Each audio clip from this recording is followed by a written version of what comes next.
नमस्कार मित्रांनो, श्री मराठी स्टोरीमध्ये आपल्या सर्वांचं मनपूर्वक स्वागत आहे. न कळत जोडले प्रेम भाग 28. अभि म्हणाला, ओके फाईन, तुमच्यात मला माझ्या तनूचं प्रतिबिंब दिसतं. So I care for you. आता आराध्याला त्याची थोडी मजा घेण्याची लहर येते. आराध्या म्हणाली, म्हणजे मी तुम्हाला तुमच्या बहिणीसारखी. पुढे ती बोलणार तेवढ्यात अभि तिला अडवतो. अभि म्हणाला, तुमचं फक्त नेचर तिच्यासारखं आहे आणि हे माइंडमध्ये फिट करा की तुम्ही मला अजिबात बहिणीसारखं नाही. You are my friend. मनातच बोलतो, कदाचित फ्रेंडपेक्षाही जास्त काही. पण अजून मीच कन्फ्यूज आहे.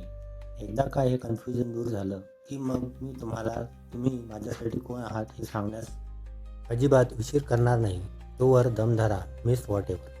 आराध्य म्हणाली, ओ सॉरी, पण आपण फ्रेंड्स कधी झालो? डोळ्यांच्या कपारीने अभिकडे बघत बोलते. अभि म्हणाला, तेव्हाच जेव्हा तुम्ही तुमच्या जीवाची पर्वा न करता माझ्यासाठी धावून आलात. तेव्हाच जेव्हा माझ्यावर येणारं संकट स्वतःवर ओढवून घेतलं. आणि फ्रेंड्स हे असेच असतात, राईट? सो मी तर तुम्हाला त्या दिवशी माझी फ्रेंड्स मानले. Now it's your turn. Friendship accept असेल तर ही जिलेबी तुम्ही माझ्या हाताने खाणार. Or if not then throw it in dustbin. Choice is yours. असं म्हणत अभि गॅलरीत उभा राहतो. दूरवर नजर टाकत बाहेर एकटक बघत असतो. आराध्या हळू जिलेबीचा बॉक्स हातात उचलते आणि सरळ रूमच्या बाहेर निघून जाते. थोडा वेळ तसाच जातो. अभिला त्याच्या आजूबाजूला कोणाचंच प्रेझेन्स जाणवत नसल्यामुळे तो मागे फिरून बघतो तर आराध्या रूममध्ये नसते. एक दीर्घ श्वास घेत आपल्या केसावरून हात फिरून तो निघतच असतो की तेवढ्यात आराध्या रूममध्ये येते आणि तिला पाहून त्याची पावलं जागीच थांबतात. आराध्या म्हणाली, समोर असलेल्या पर्सनचे काही ऐकून न घेता त्याला मिसअंडरस्टँड करण्याची सवय कधी जाईल तुमची अभिषेक? चेहऱ्यावर एक हलकीशी स्माईल आणून अभिकडे बघत बोलते. अभि म्हणाला, ॲक्च्युली ते अभिला शब्द सुचत नव्हते. अचानक ती अभिषेक बोलली ना म्हणून. आराध्या म्हणाली, मला जिलेबी भरवणार नाहीत का तुम्ही? आराध्या आता काय बोलली हे समजायला अभिला थोडा वेळ लागला आणि जेव्हा साहेबांची ट्यूब पिटली तेव्हा आरातारा न बघता डायरेक्ट जाऊन आराध्याला मिठी मारली. त्याच्या अशा अचानक मिठी मारल्याने आराध्य जरा गडबडलीच. पण हे महाशय कुठे थांबतायत? जणू काय हिऱ्याची खाण गवसली अशा पद्धतीने अभि रिॲक्ट करत होता.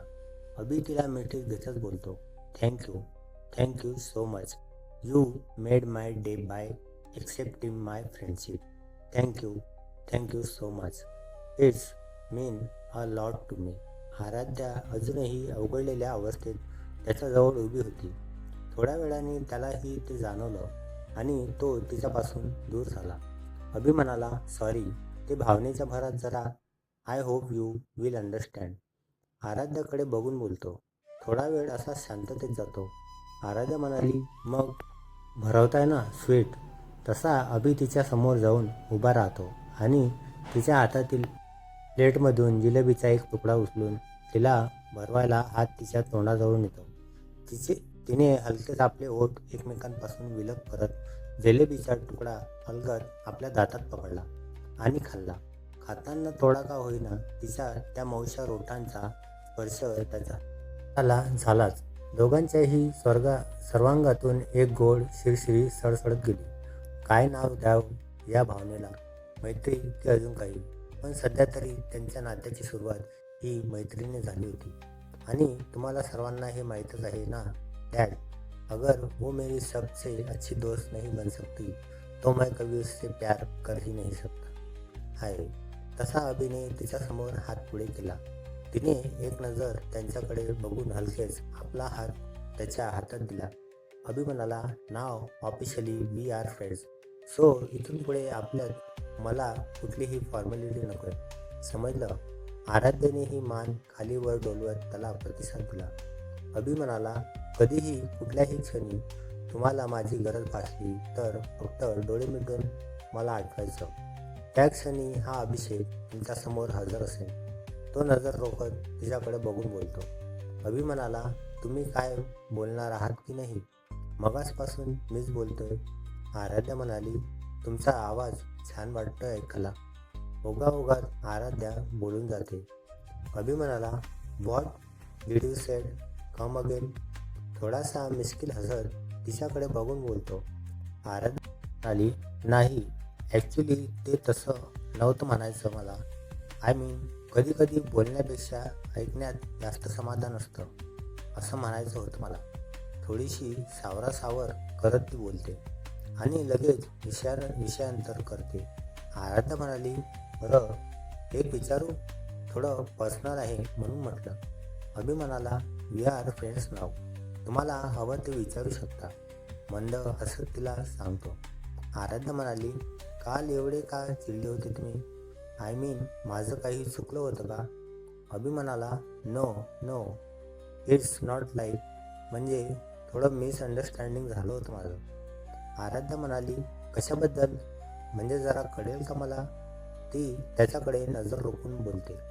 अभि म्हणाला, रागावणार नसाल तर सांगतो. आराध्या म्हणाली, पण जर गोष्ट रागावण्यासारखी असेल तर मग?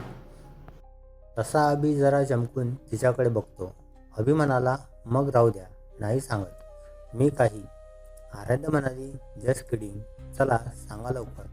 आता आपण फ्रेंड्स आहोत ना, so no formalities and no secret stuff at all, okay, so come to the point. ती अभिकडे बघत म्हणाली. हलकंसं हसून त्याने बोलायला सुरुवात केली.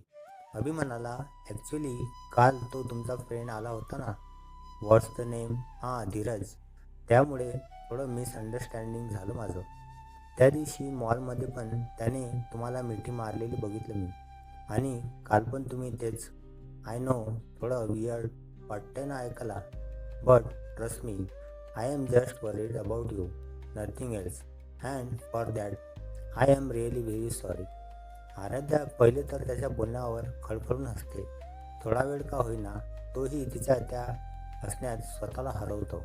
आराध्या म्हणाली, सॉरी सॉरी, पण मला खरंच खूप हसू येते. अहो Abhishek, he is a very good friend of mine, लहान भावासारखा आहे मला तो. अभि म्हणाला, कळलं मला ते. आराध्या म्हणाली, कसं कळलं तुम्हाला? आय मीन तुम्हाला त्याच्याबद्दल कसं माहीत? अभि म्हणाला, ॲक्च्युली आता मला पुन्हा तुम्हाला सॉरी बोलावंच लागेल, कारण आताही मी तसंच काम केलं आहे. पण तुम्ही जसं म्हणालात ना की फ्रेंड्समध्ये नो सिक्रेट, सो मग हेही तुम्हाला सांगणं भाग आहे. मी तुमच्या फ्रेंड्सच्या मागे माझी माणसं लावली होती आणि त्यांनीच मला तुमच्या आणि तुमच्या फ्रेंड्सबद्दल माहिती पुरवली. But please don't get me wrong, it's just because I really care for you. So again sorry for everything. Aaradhya मनातच म्हणाली, नॉट बॅड मिस्टर डेव्हिल, इतका positiveness, interesting. I desperately want to know this side of your. Abhi तिच्या डोळ्यासमोर हात हलवत म्हणाला, कुठे हरवलात? केला ना माफ मला? आराध्या म्हणाली, करेल मी माफ तुम्हाला, पण माझी एक अट आहे. अभिकडे बघत अभि म्हणाला, okay, tell me your condition. Aaradhya म्हणाली, you have to organise a special trip for Aditya and Riya for their pre wedding shoot. Abhi म्हणाला, ओके, करेल मी ऑर्गनाईज, पण तुम्ही येणार असाल तर रादर आपण सर्वच जाऊ. मी तुमच्यासोबत आलेलं चालेल ना तुम्हाला? जराशा मस्करीच्या सुरात तिच्याकडे बघत बोलतो. आराध्या म्हणाली, मस्करी करताय माझी? जरासे गाल फुगूनच अभिला बोलते आणि गॅलरीत जाऊन त्याला पाठ मोरी उभी राहते. अभिला मात्र तिचं असं लहान मुलांसारखं रुसणं खूप आवडतं. न कळत त्याची पावलं तिच्या दिशेने वळतात. अभि तिच्या जवळ जाऊन तिच्याकडे थोडं झुकून चेहऱ्यावर एक खट्याळ स्माईल आणून हळूच तिच्या कानात बोलतो, तुम्हाला नसेल आवडत तर नाही येणार मी, राहू द्या, यू गाईज एन्जॉय. त्याच्या एवढ्या जवळ येण्याने तिचे हार्टबीट्स खूपच वाढले होते. नर्वसनेसमुळे घाम यायला लागला होता तिला. अभि जवळ आला की कॉन्फिडन्स आणि डॅशिंग आराध्याची बेगी बिल्ली होते मात्र, हे नक्की.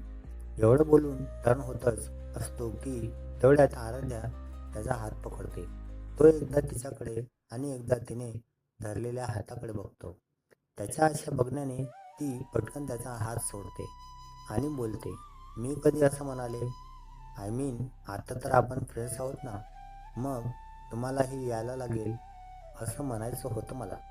अभि तिच्याकडे थोडं झुकून बोलतो. ओके, बाकी कोणासाठी नाही, पण तुमच्यासाठी मी नक्की येईल. And thank you for our new friendship. Take care. See you on dining table. Bye. एवढं बोलून तो तिच्या रूममधून चालला जातो. पण जाता जाता तिचा तो ब्लश झालेला चेहरा त्याच्या नजरेतून काही सुटत नाही.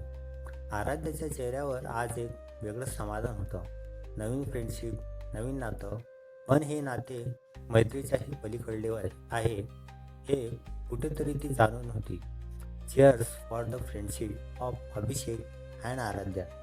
ना कोई किसी से दूर होता है, ना कोई किसी के करीब होता है, वो खुद ही चलकर आता है जो जिसका नसीब होता है. अभि आणि आराध्याचं नातं पुढे काय वळण घेईल बघूया पुढील भागात. हा भाग कसा वाटला नक्की कळवा. I want your support. So please खूप साऱ्या कमेंट्स, लाईक हव्या बस. आणि चॅनलला सबस्क्राईब करायला विसरू नका. धन्यवाद. Take care. See you soon.